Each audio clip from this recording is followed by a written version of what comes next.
जय श्री राम मित्रों, आपका स्वागत है आपके YouTube चैनल सनातन भक्ति सागर पर। आज के भाग में हम लोग देखेंगे कि भगवान विष्णु को आखिर क्या जरूरत पड़ गया कूर्म अर्थात कछुआ का अवतार लेने के लिए। वीडियो हम प्रारंभ करने इससे पहले हम आपको बताना चाहेंगे कि हमारे YouTube चैनल सनातन भक्ति सागर पर 3 तरह के वीडियोज अभी तक अपलोड होते रहे हैं। पहला तो है सुंदरकांड का, जिसमें पूरा वर्णन है हनुमान जी किस तरह लंका जाते हैं और राक्षसों का नाश करते हुए और लंका जलाकर वापस आ जाते हैं। 34 वीडियोज हैं जिसमें शुरू से अंत तक सुंदरकांड बताया गया है। उसके बाद का प्लेलिस्ट है जिसका नाम है लंका कांड, उसमें भी अभी 20 वीडियोज अपलोड हो चुके हैं। आप देख सकते हैं किस तरह से सेतु का निर्माण होता है और आगे का कार्यक्रम है उसमें। इसके बाद एक और प्लेलिस्ट बनाया है जिसमें रोमांचक और रोचक पौराणिक कथा का हम लोग देखते हैं, जिसमें 2 वीडियोज अपलोड हो चुके हैं। पहला वीडियो था जिसमें हम एक ही साथ देखे थे भगवान विष्णु के 10 अवतार के बारे में, शॉर्ट में था उसमें। जबकि दूसरा वीडियो में हम लोग देखे थे कि भगवान विष्णु का पहला अवतार जो था मछली का अवतार, वो क्यों लिए थे और किस परिस्थिति में वो लिए थे और किस तरह राक्षस हैग्रीव का भी वध किए थे। आप उसको देख सकते हैं हमारे YouTube चैनल पर। आज का जो वीडियो है उसे चलिए हम लोग प्रारंभ करते हैं। आज का वीडियो बड़ा ही रोमांचक है और बड़ा ही इंटरेस्टिंग है, आप इसको अंत तक जरूर देखें। कथा उस समय की है जब चल रहा था सतयुग। सतयुग में शुक्राचार्य नाम के जो देवताओं के दुश्मन बन चुके थे, दैत्य गुरु थे, वो अपने शक्ति से, अपने जप से, तप से भगवान शिव को प्रसन्न करके मृत संजीवनी मंत्र प्राप्त कर लिए थे, जिसके फलस्वरूप वो कोई भी मरे हुए आदमी को जीवित कर सकते थे। इसी का लाभ उठाकर राक्षसों ने देवताओं पर आक्रमण कर दिया और युद्ध में अगर कोई भी राक्षस मारा जाता तो उसे शुक्राचार्य अपने संजीवनी मंत्र द्वारा जीवित कर देते, जबकि देवता अगर मारे जाते तो वो तो पूर्णतः मरे ही गए। अब बड़ी कठिन परिस्थिति आ गई देवताओं के सामने। देवताओं की संख्या युद्ध में बहुत कम होने लगी और जब भी देवता भयभीत होते थे तो भगवान श्री हरि विष्णु के चरणों में अपना प्रार्थना लेकर पहुंचते थे। जब वो पहुंचे भगवान विष्णु के पास तो भगवान विष्णु ने उन्हें उपाय बताया कि देखिए, मृत संजीवनी का एक ही जवाब है, वो है अमृत। और अमृत मिलेगा सागर को मथने से। जिस तरह से दही को मथा जाता है तो उसमें से माखन निकलता है, उसी तरह सागर को मथिएगा तो अनेक तरह के रत्न निकलेंगे। उनमें से जो सबसे इम्पोर्टेंट, सबसे कीमती और सबसे अनमोल होगा वो होगा अमृत। आप लोग अमृत पान कर लीजिएगा और उसके बाद आप लोग अमर हो जाएंगे। और मैं वचन देता हूँ कि अमृत अगर निकला तो उस अमृत का एक भी बूंद मैं राक्षसों को पीने नहीं दूंगा और वो सभी आप ही लोग को मैं पिला दूंगा। लेकिन समस्या यहाँ और खड़ी थी कि आखिर राक्षस लोग ये सागर मंथन करेंगे क्यों?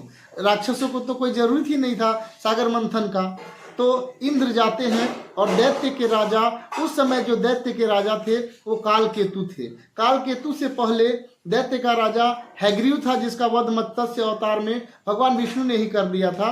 और उसके बाद कालकेतु से बात करने लगते हैं इंद्र भगवान कि चलिए हम लोग सब मिलकर सागर मंथन करते हैं, उनमें से बहुत कीमती चीज निकलेंगे और एक अमृत निकलेगा जिसे पीकर हम सब अमर हो जाएंगे।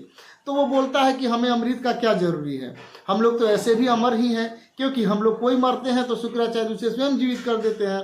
तब इंद्र भगवान बड़ा दिमाग लगा के बोलते हैं कि ठीक है, आप लोग मर जाएंगे तो आपको जीवित कर देंगे शुक्राचार्य, लेकिन इसकी क्या गारंटी है कि वो ही नहीं मरेंगे? हो सकता है कि उनका उम्र बुढ़ापा आएगा और एक निश्चित समय बाद वो मर गए। अगर वो मर गए तो उनको कौन जीवित करेगा? तब वो लोग इस बात पर एग्री होते हैं कि हाँ, ये बात में तो पॉइंट है।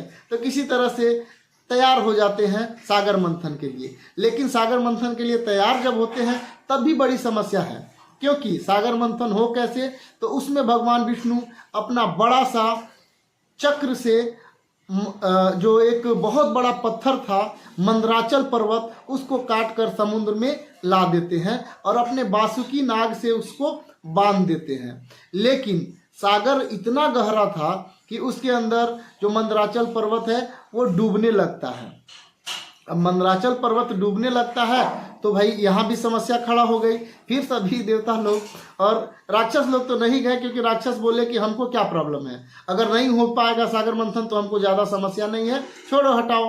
नहीं हो पा रहा है तो, लेकिन देवताओं को अत्यंत जरूरी था अमृत का, इसलिए वो वापस जाते हैं विष्णु भगवान के पास। तो विष्णु भगवान चूंकि वचन दिए हुए थे धरती को कि जब भी धर्म की हानि होगी, राक्षस बढ़ेंगे, पापी बढ़ेंगे, तो मैं उनका नाश करने के लिए धरती पर आऊँगा और उनकी सहायता करूँगा जो कमज़ोर है, निर्बल है। तो इस तरह भगवान विष्णु कछुआ का अवतार लेते हैं और कछुआ का अवतार लेने के बाद वो समुद्र के अंदर बहुत बड़ा कछुआ का अवतार लेकर पर्वत को अपने पीठ के ऊपर धारण करते हैं और सागर मंथन प्रारंभ होता है।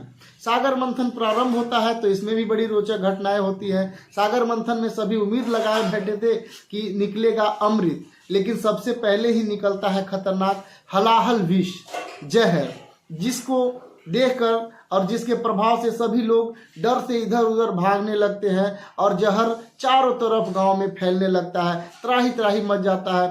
तो फिर वापस सब लोग पहुंचते हैं भगवान विष्णु के पास। तो भगवान विष्णु उपाय बताते हैं कि आप जाइए भगवान शिव के पास, क्योंकि शिव में ही वो शक्ति है कि वो इस विष का हल निकालेंगे। सभी देवता जब भगवान शिव के पास पहुंचते हैं तो शिव उन्हें निराश नहीं करते हैं और वो अपना विशाल रूप धारण करके सारे विष को अपने अंदर समाहित कर लेते हैं और अपने गला में रोक लेते हैं।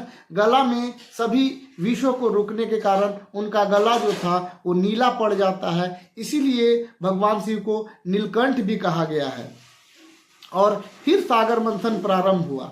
सागर मंथन जब प्रारंभ होता है तो उसके बाद बहुत सारे चीज निकलते हैं उसमें से, जैसे लक्ष्मी जी खुद भी निकलती हैं जिसका वर्णन भगवान विष्णु करते हैं, और कामधेनु गाय भी निकलती है, और फिर एक हाथी भी, ऐरावत हाथी निकलता है जो इंद्र को मिलता है। लेकिन जो सबसे कीमती चीज जिसका सभी प्रतीक्षा कर रहे थे, एक समय आता है अंत में जब अमृत भी निकलता है। अमृत जैसे ही निकलता है तो गुरु शुक्राचार्य ने कह दिया था कि जब भी अमृत निकलेगा उस पर विशेष ध्यान देने के लिए एक राक्षस को, जिसका नाम था स्वर भानु। स्वर भानु वही राक्षस है जिसका नाम बाद में हो जाता है राहु और केतु के नाम से जो प्रसिद्ध होता है। जैसे ही वो सागर मंथन से अमृत निकलता है, स्वर भानु सबसे पहले उस पतीले को लेकर और दैत्य के ग्रुप में चला जाता है। लेकिन जब मामला बिगड़ता हुआ देखते हैं, उसके बाद भगवान विष्णु के शरण में फिर पहुंचते हैं देवता, तब भगवान विष्णु एक सुंदर सा स्त्री का रूप धारण करके राक्षसों को मोहित कर लेते हैं और किसी तरह से मना लेते हैं कि चलो सब लोग मिलजुल कर पी लो, क्योंकि दोनों लोगों का अधिकार है। और किसी तरह से अपने सुंदर और मोहिनी रूप से मोहित करके दैत्यों को बोलते हैं कि चलो सबसे पहले हम देवताओं को ही पिला देते हैं, और देवताओं को पिलाते पिलाते और इस तरह से सारा अमृत खत्म होने लगता है। लेकिन वही राक्षस स्वर भानु बड़ा चालाक था, वो एक देवता का रूप धारण करके अंत में खड़ा हो जाता है देवताओं के लाइन में, और जैसे ही भगवान विष्णु उसको पिला देते हैं तभी उसे पहचान लेते हैं सूर्य भगवान और चंद्र भगवान पहचान लेते हैं कि अरे ये तो देवता नहीं बल्कि राक्षस स्वर भानु है। भगवान विष्णु अत्यंत क्रोधित होते हैं और अपना सुदर्शन चक्र से उसका सिर को काट देते हैं और उसके अमृत को जो पिया था वो गले से नीचे नहीं आ पाता है, और अभी भी उसको अमर है राक्षस, क्योंकि वो अमृत पान कर चुका है। कहा जाता है वे हमारे ग्रंथों के हिसाब से कि वही राहु और केतु का रूप में है, जो अक्सर ऐसा भी हमारे वेदों में कहा गया है कि वो राहु और केतु जो सूर्य और चंद्रमा के परम शत्रु हैं। तो ये था भगवान विष्णु का दूसरा अवतार यानी कछुआ का अवतार। सागर मंथन को पूरा होने के लिए भगवान विष्णु ने यह अवतार लिया था। उम्मीद करते हैं मित्रों कि ये वीडियो आपको अच्छा लगा होगा, और अगर आपको अच्छा लगा तो लाइक और सब्सक्राइब करने के साथ साथ जय श्री राम कमेंट भी करें और अपने मित्रों को जरूर शेयर करें, जिससे मेरा भी मनोबल बढ़े। उम्मीद यही करते हैं आपसे, और यकीन मानिए आपका एक सब्सक्राइब, लाइक और शेयर हमारे हौसले को बहुत बढ़ाता है। बहुत बहुत धन्यवाद। जय श्री राम।